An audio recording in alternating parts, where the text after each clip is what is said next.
It's a pleasure to be joined again by David Olsson, Managing Director for Europe and Asia at BlockFi. David, thanks for coming back. Thank you, Teana. Good to be here. It's great to have you. So today we're going to take a closer look at DeFi and yield farming. So let's kick off with a super simple one. Can you tell us the difference between DeFi and CeFi? Sure. Happy to. So I'll start by explaining a little bit about CeFi. So obviously, CeFi companies like BlockFi have shareholders, and we generate the yield that we pay to our retail clients by investing in a loan portfolio. And that loan portfolio yield is determined by our risk appetite, supply and demand in the borrow and lending market, and what other competitors are doing. And then if you look at DeFi, they operate a little bit more, instead of like a traditional bank, they look more like what we call in the UK a building society, or in the US a credit union, where the depositors are the people that are contributing assets are actually the shareholders.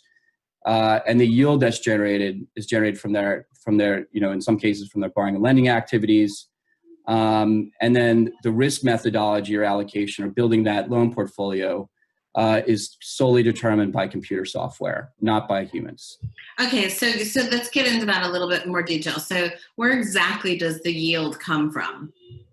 So from DeFi protocols, obviously some of them do different things, but you can think of a DeFi protocol again like a company where the shares are the tokens that are issued to its community members or the people that use the protocol, and the profits from the activities of the protocol are essentially the yield that's then paid out to those shareholders or token holders.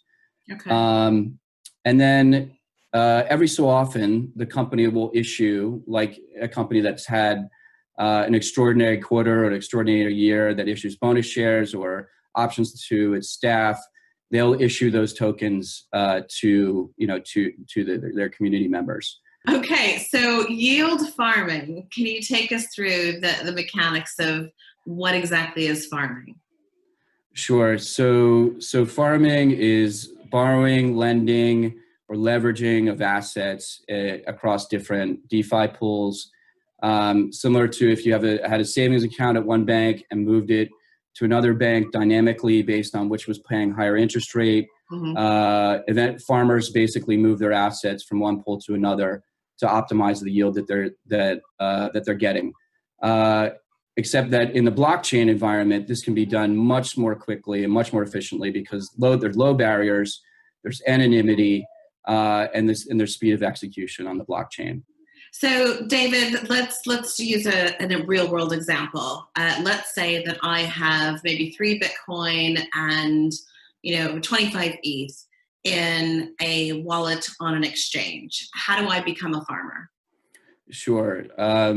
So we've got a bit of a slide showing the steps for a very simple farming technique, and you can become a farmer. We'd say the first thing to do: team up with a good partner that can either get you into the type of assets that you need for a particular pool, or lend you those assets, like BlockFi, for example.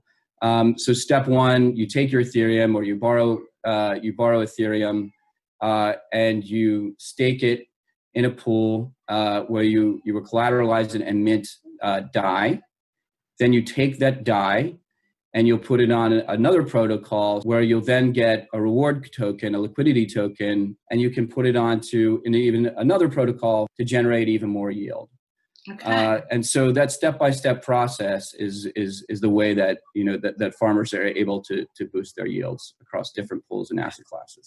Well, we've seen this explosion over the last couple of weeks, and does seem like it's start farming, free money falling from the sky. It's just free money everywhere.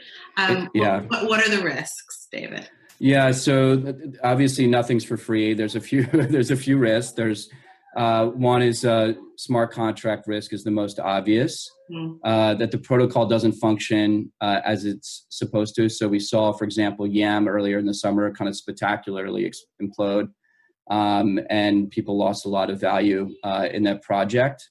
There can also be loopholes in the protocol code so that hackers can extract assets out of the pool.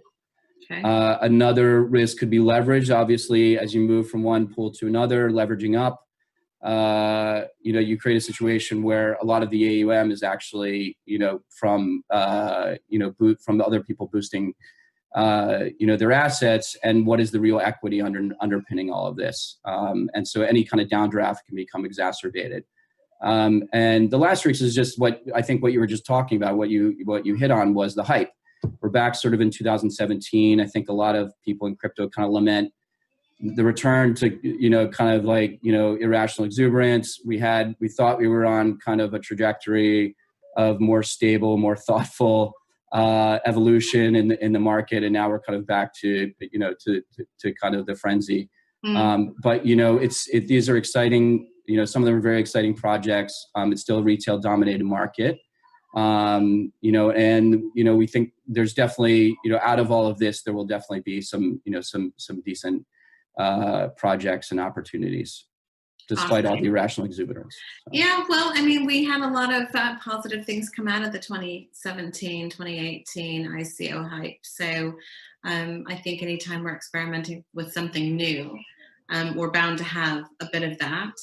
And in crypto, we love when numbers go up, right? So yeah, it's hard not to. Absolutely. Brilliant. David, thank you so much for coming back. It was great to see you.